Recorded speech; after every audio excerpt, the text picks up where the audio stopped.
towards Akademiks and check it out. Now, Ye Pac Shakur. Now, in Kanye's world, okay, and when I say Ye Pac, you guys obviously know that's a fucking joke. I mean, Tupac's a legend, and listen, Tupac was riding for thug life, Kanye's riding for flexible and fashion life. Who knows what he's doing, right? Now, pretty much Kanye West is commenting on people reviewing his album. This shit's crazy. The entertainer is telling people how to critique his own fucking album. This shit's getting out of hand. Now, I guess Pitchfork, and that's a very popular outlet, I guess they reviewed his album, maybe not favorable, or maybe not favorable enough, because apparently they didn't even slam it. They said it was good. But it wasn't enough for Ye Pac Shakur.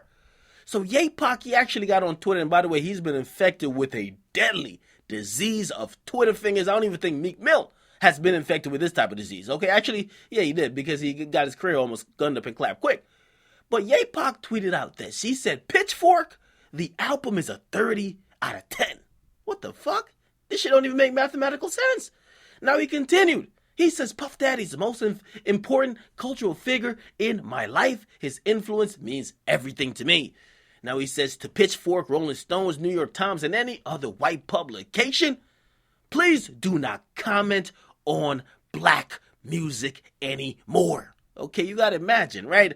This is Kanye in a motherfucking living room surrounded by all the Kardashians and Jenners and transgenders, okay? Imagine fucking Kylie, okay?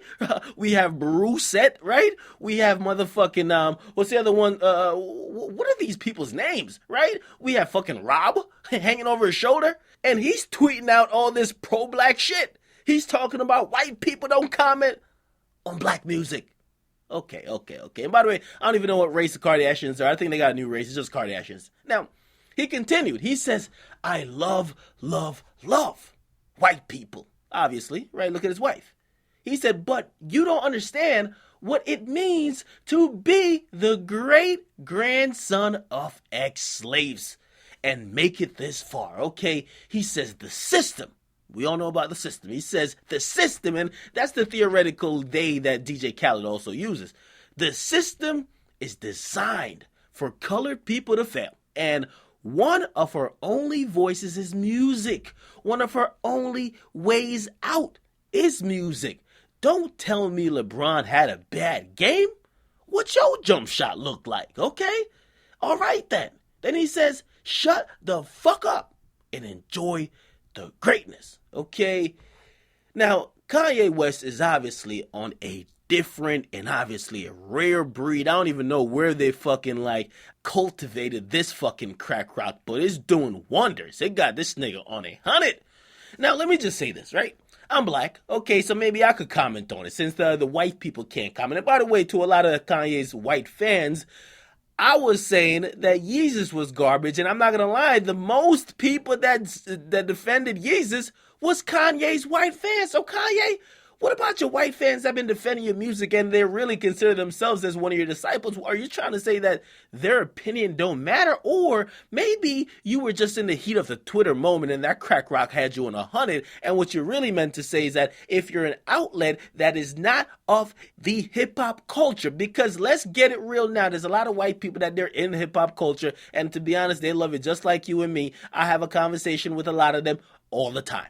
Okay, so are we just talking about skin color, or are we talking about people that are invested and who have knowledge about hip-hop and the struggles and could at least identify with the struggles that people that make hip-hop go through? What are we talking about, right? Because it just seems very hypocritical to me. 1 minute, Kanye, he love white people, right? The next minute, he's like, fuck them, right? And he's not saying really fuck them, but he's saying they don't matter. Now, as I said, if this is not a crack rock, man, Kanye West is on a high that's created by his goddamn ego. His ego is the fucking crack rock. And I just think that him denouncing these outlets, it just shows me that he wants everybody to just praise him as a genius. He doesn't want critics. He doesn't want critique. He doesn't want suggestions. He doesn't want people to say, no, you did not do a good job. He wants people to say, Kanye, you're the best. And it's like when someone feels they are the best, if they hear anything else, if they just say fuck all y'all are lying, or you don't have any room to talk, you can't even deal with a person like that. To be honest, I'm glad we just got TLOP, because we might be headed to another Yeezus era, right? This was the type of mood that Kanye West was in when we got a Yeezus. So I hope he's kind of cooling out, but you never know. We got like 3 more stories coming on Kanye. He's just saying some wild dumb shit. Okay, Kanye just really needs like 3 slaps, man. I'm telling you the God truth, man. I was really trying to like intellectually trying to break this shit down, but after a while, you just got to be like, yo, slap this nigga 3 times, man. Hold his head on the water for like 20 seconds and bring him back up and see if he can see the fucking light. What's wrong with this guy? All right. Now, as I said, it's one thing if you're saying if you're not of the culture, don't comment on the culture. But if you're just saying it's black and white, all right, I don't know. Listen. I'm not into that. Get in the comment box, make sure you guys like. Definitely subscribe. Boy, Akademiks, man. I'm out.